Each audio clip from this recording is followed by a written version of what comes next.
On the morning of November 15th, 1943, the Gestapo discovered that 200 prisoners had vanished from Montelupich prison overnight.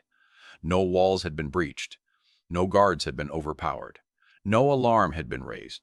Every lock in the building was intact, latched, fastened, precisely as it should be. It was as if the doors had simply decided to open.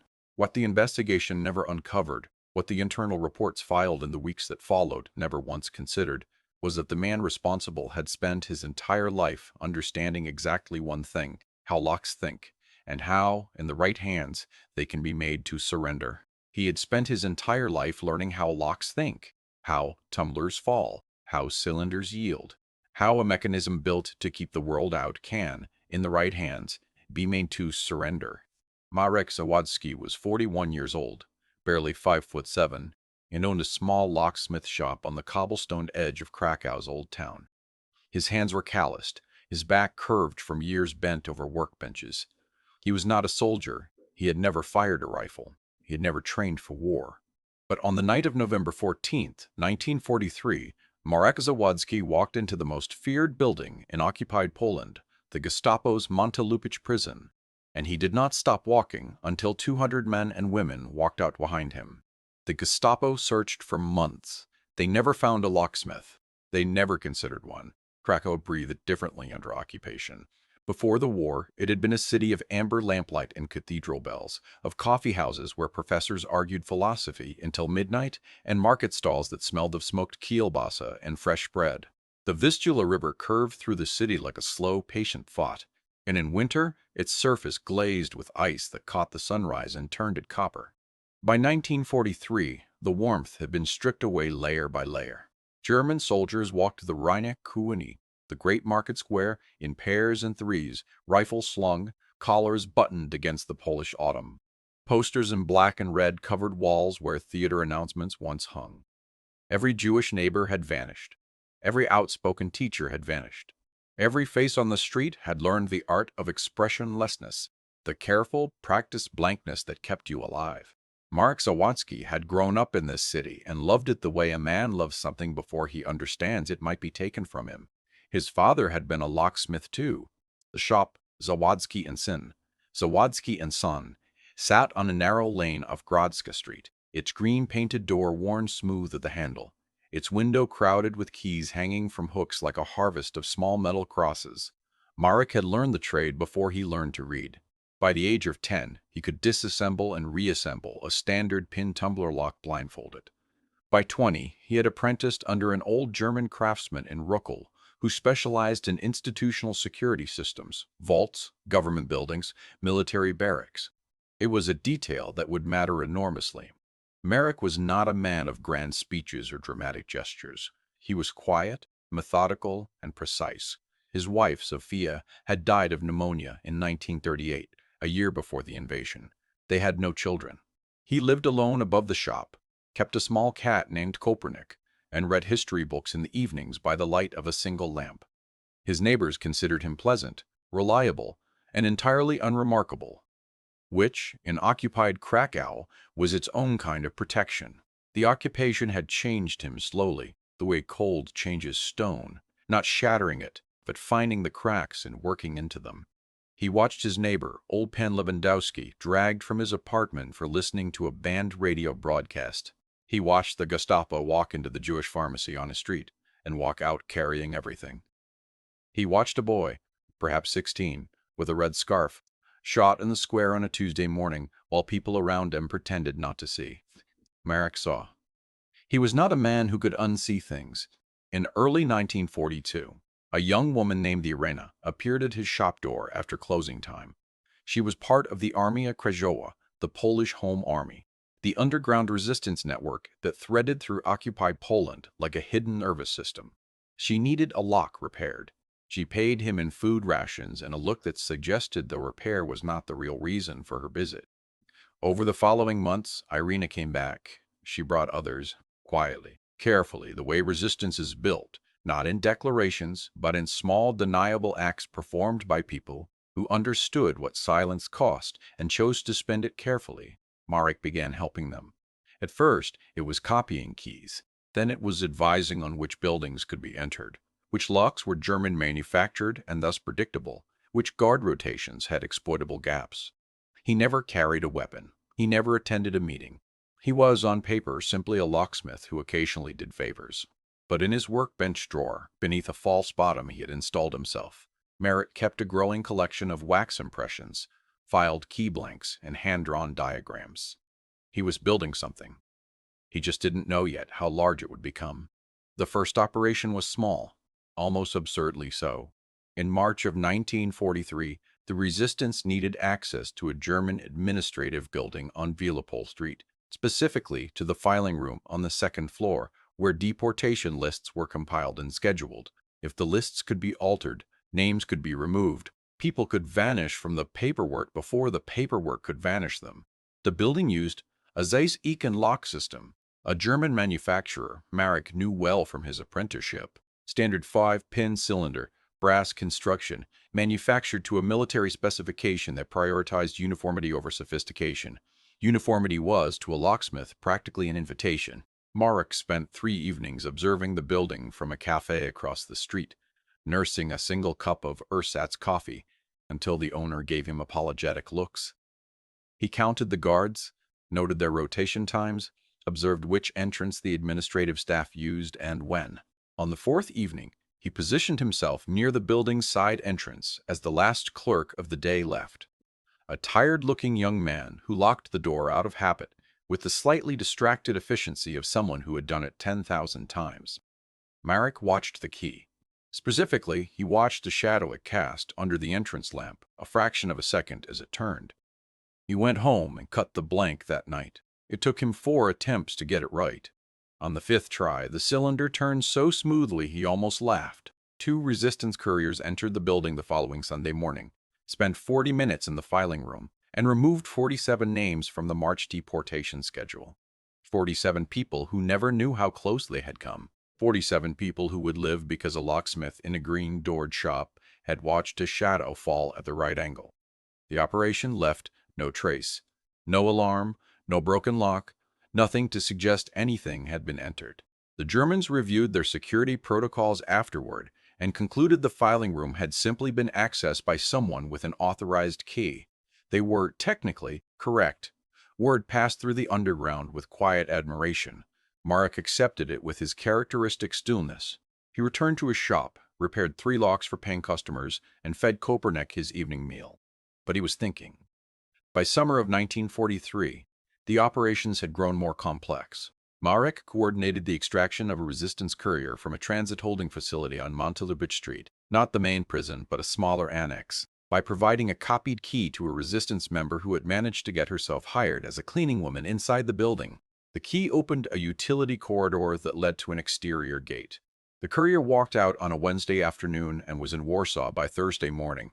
He helped a group of Jewish families access a sealed apartment block that the resistance had converted into a hidden shelter. He copied a key to a German fuel depot that resistance saboteurs used to drain half the depot's reserves before the guards noticed anything missing. He was never present for any of it. He made the keys. Others turned them. The separation was intentional. Marek understood that if he were ever searched, a single key could be explained. A pattern of operations could not. But the pattern was there. Irina saw it. So did her commanders. In September of 1943, she came to him with something different. She sat across from him in the back room of his shop, above the smell of oil and metal, and she laid a hand-drawn map on the workbench between them. He looked at it for a long moment before he recognized what he was looking at. Montelupich prison, not the annex, the real building. "We have intelligence," Irina said quietly, "that a transport is scheduled for the 15th of November. Rail, east." She didn't need to specify what east meant by November of 1943.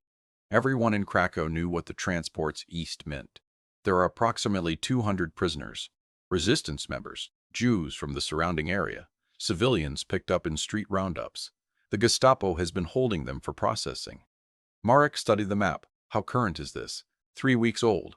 Our contact inside was a prisoner himself. He's gone now. She paused. The guard rotation, the corridor layout, the cell block configuration, it's the best we have. Lock types? German military standard, Wecker and Flugel cylinders. He nodded slowly. He noted Weka and Flugel cylinders. He nodded slowly. He knew Weka and Flugel. He had studied them in Rochel, under the old German craftsmen who had considered them, with professional admiration, nearly unbreakable without the correct key. Nearly. "I'll need access to a Weckham-Flugel mechanism to make an impression," he said. "The same series." "Where can we find one?" Irena almost smiled. "We already found one. There's a German officer 3 streets over whose front door uses the same series. He's away until the 10th. Marek looked at the map again, at the cell blocks, the corridors, the guard positions. 200 people, 15 days. "Tell me everything your contact remembered," he said. The preparation took 11 days and occupied every waking hour. Marek did not sleep more than 4 hours on any of them. He began with the lock analysis. The Wecke and Flugel cylinder from the officer's apartment yielded its secret reluctantly. It was a well-made mechanism, 6 pins rather than 5, with a secondary sidebar latch that standard picks could not navigate. Most locksmiths would have declared it impenetrable without the original key.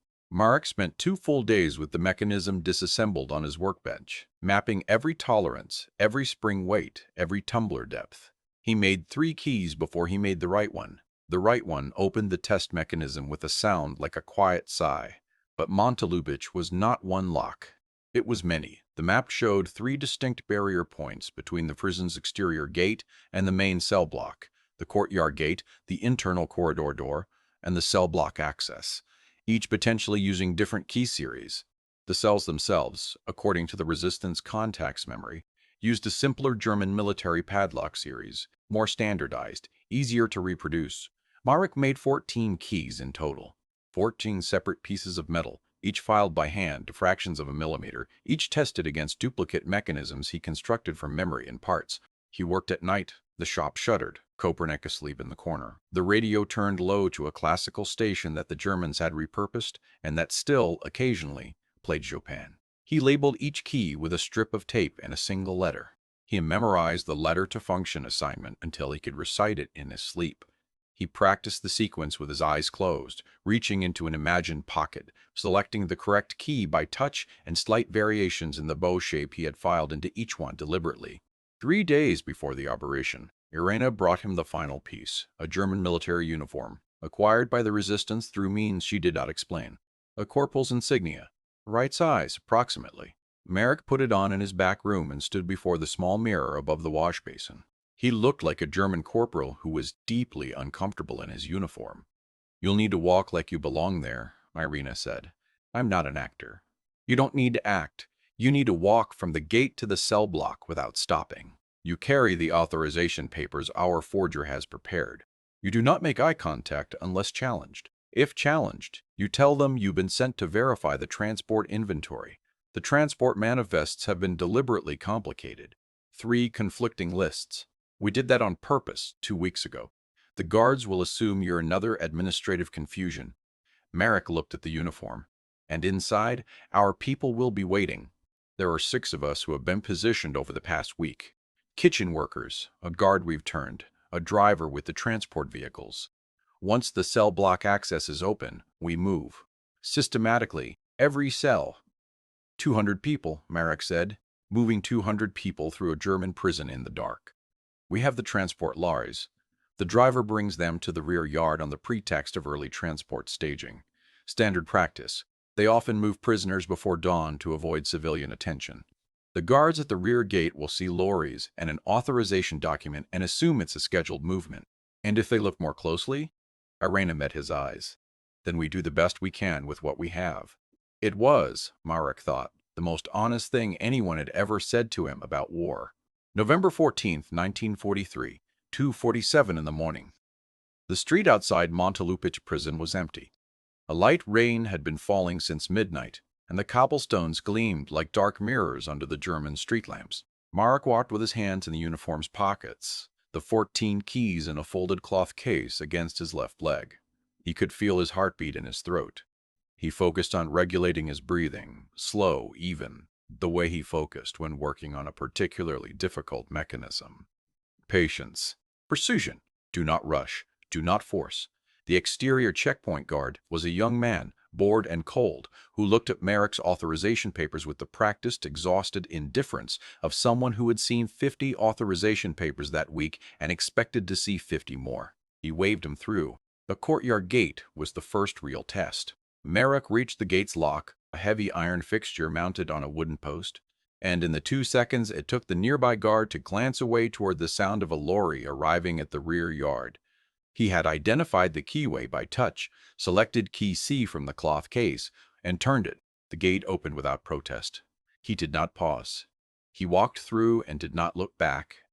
The internal corridor was lit by 2 bare bulbs that created long pools of shadow between them. Merrick walked through the shadow sections more slowly, let his eyes adjust, and arrived at the corridor door. This was the lock he had been least certain about. The map showed it as a secondary barrier, but offered no specifications.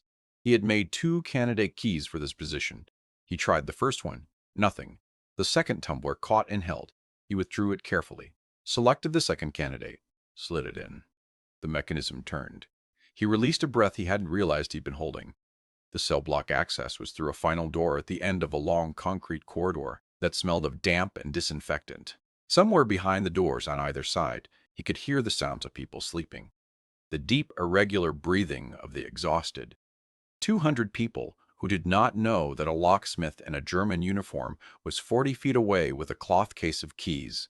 At the cell block door, he found something that had not been on the map. A second guard, seated, reading. Merrick stopped. The guard looked up, looked at the uniform, looked at Merrick's face. "What's your business?" Merrick held up the authorization papers. His hand was steady. He was distantly surprised at this. "Transport verification," he said, in German that was accented but functional. "There are 3 conflicting manifests for the morning movement. Command wants a physical count before dawn to reconcile." The guard stared at him, then at the papers. "At this hour?" "The transport is at 5, Merrick said. "Commander Schreiber wants the count completed before then. I'm told this has been a problem on previous transports. Numbers not matching." It was a detail Irena had coached into him. Commander Schreiber was real. The transport manifest confusion was real. The guard, who had likely been briefed on neither detail at this hour of the morning in the rain, had no immediate way to verify or disprove it. The guard looked at him for a long moment. Then he stood, moved aside, and unlocked the cell block access door himself. "I'll need to accompany you," he said. "Of course," Merrick said. They went inside together. What happened in the next 11 minutes was coordinated by a network of people Merrick had never met, operating on a plan he had contributed to but not authored, executing tasks that had been rehearsed in whispered conversations across Krakow for 2 weeks. The guard who had accompanied Merrick was met inside by the resistance member who had been turned, a young man who quietly and efficiently ensured the accompanying guard would not be able to raise an alarm. Not killed. Restrained in a supply closet with his hands bound and his mouth covered. He would be found in the morning embarrassed and cold, but alive.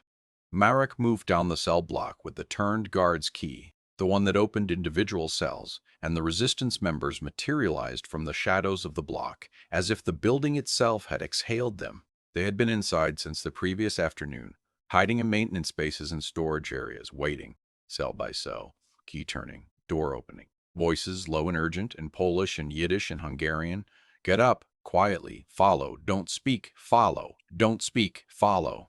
The rear yard lorries, 2 of them, acquired by the Resistance's network through the driver who had spent 3 years making himself indispensable to German logistics in Krakow, were backed against the rear gate. The lorries had German military markings. The rear gate guard saw vehicles he recognized, authorization papers he couldn't immediately dispute, and a pre-dawn prisoner movement that was, on its surface, entirely consistent with German operational practice. 200 people moved through a German prison in the dark. Not silently, there were stumbles, a stifled cough, the momentary confusion of a prisoner too exhausted to process what was happening and needing a hand on her arm to redirect her. Merrick moved through it all with his cloth case, opening locked side doors, unlocking a secondary exit gate that had not been on the original map, but that his key H opened on the second attempt, staying focused on the next mechanism, the next lock, the next door.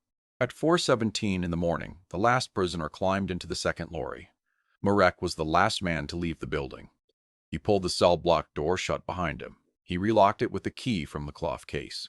He walked across the wet courtyard and out through the gate he had entered 90 minutes earlier, and he walked back through the rain-dark streets of Krakow until he reached the lane off Grodzka Street and let himself into the green-painted door of his shop. He sat down on his workbench stool. He sat there for a very long time without moving. Kopernik came and pressed against his ankle. Outside, the rain continued.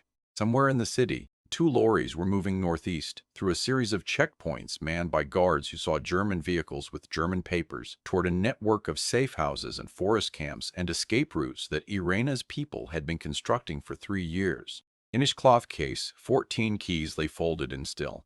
He put the case in the false-bottomed drawer. He turned off the bench lamp.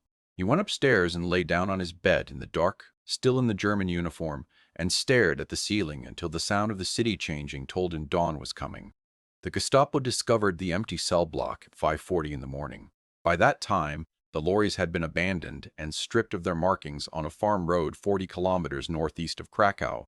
The prisoners dispersed in groups of 5 and 10 through the forest network that the resistance maintained between safe houses. The driver, his job complete, was on a train to Warsaw under a forged name that the resistance had been preparing for him for months. The turned guard and the resistance members who had been hiding inside the prison had surfaced in various corners of Krakow, one at his registered address, one at a documented worksite, their alibis arranged with the precise care that only people who had lived under occupation long enough could manage. Marek opened his shop at 8 o'clock as he did every morning. He repaired a lock for a woman from the next street. He drank his ersatz coffee. He read the newspaper. At noon, a pair of Gestapo officers came into his shop. He recognized the type immediately: the long leather coats, the deliberate absence of expression, the way they occupied a room as if they owned the air inside it. He set down his coffee cup and waited. They were investigating, they said, a security incident at a military facility. They were speaking to business owners in the area as part of standard inquiries. Had he noticed anything unusual in the past 24 hours? Vehicles, strangers, anything out of the ordinary? Marek considered this with the unhurried thoughtfulness of a man to whom nothing out of the ordinary ever happened. He had seen a vehicle he didn't recognize on Grodzka Street the previous evening, he said, perhaps around 9 o'clock. He wasn't certain of the type. He wasn't much for vehicles. He could say it was dark-colored. He was very sorry he couldn't be more helpful. The officers looked around his shop with eyes trained to notice incongruities. They saw keys on hooks, tools on a workbench, oil rags, a sleeping cat, the paraphernalia of an entirely ordinary trade. They thanked him and left. For the next 3 weeks, Marek lived inside a sustained, low-grade terror that he never showed to anyone. He burned the German uniform in his furnace and scattered the ash. He destroyed 10 of the 14 keys, keeping 4 of the most generic ones that could plausibly be explained as work materials. He went about his business with the performance of normalcy that had become, after years of occupation, a survival skill as developed as any resistance tactic. Irina contacted him twice during those 3 weeks. Brief, seemingly casual encounters, once in a market, once in the doorway of a church. Both times she passed information in coded words. The prisoners were largely safe. Of the 200, 184 had reached confirmed safe locations. 11 had been recaptured in a separate, unrelated sweep in the eastern districts, a devastating loss that Marek absorbed with the particular grief of someone who counts carefully. 5 remained unaccounted for. 184. He turned the number over in his mind in the evenings, the way he turned the key over in his fingers, feeling its weight and shape. The Gestapo investigation ran for 2 months. They arrested a guard from the prison, not the resistance member who had been turned, but an unrelated soldier whose schedule had an inconvenient gap that investigators found suspicious. He was interrogated, cleared after 3 weeks, and released a broken man. The investigation concluded with no arrests and no identified perpetrators. An internal report recovered after the war attributed the incident to a sophisticated criminal network and recommended enhanced security protocols. It did not mention a locksmith. It did not consider one. For Marek, the aftermath was not dramatic. There were no celebrations, no recognition, no moment where the weight of what he had done was formally acknowledged. He went back to work. He repaired locks for German soldiers and Polish civilians alike, because refusing German customers would have drawn precisely the attention he could not afford. He put the money in a drawer and donated a portion of it, through Irina, to the resistance. He was, as he had always been, quiet and methodical and precise. But something had changed in the back room of the shop, where the false-bottom drawer waited, where 14 keys had once lain folded and still. He had learned something he had not known before, that the skills of a lifetime, even the quiet, technical, unglamorous skills of a man who repairs locks, can, in the right moment, held in the right hands, become something extraordinary. He didn't know yet whether that knowledge was a gift or a burden. Perhaps it was both. Marek Zawadzki survived the war. He remained in Krakow through the Soviet liberation in January 1945, watched the German forces withdraw through the streets he had walked all his life, and reopened his shop within a week of the liberation because locks still needed repairing and because the routine of work was the only architecture that kept him assembled. Irina survived too. Several of the resistance members who had operated inside Montelupich that November night survived. In the years after the war, in the careful and incomplete documentation that historians assembled from fragments and testimonies and the recovered German administrative records, the story of the November 1943 prison break was pieced together gradually, the way a disassembled lock is reconstructed, component by component, with patience, by someone who knows what the finished mechanism is supposed to look like. Marek was interviewed once, in 1961, by a historian at the Jagiellonian University who was compiling an oral history of Krakow under occupation. He spoke for 2 hours.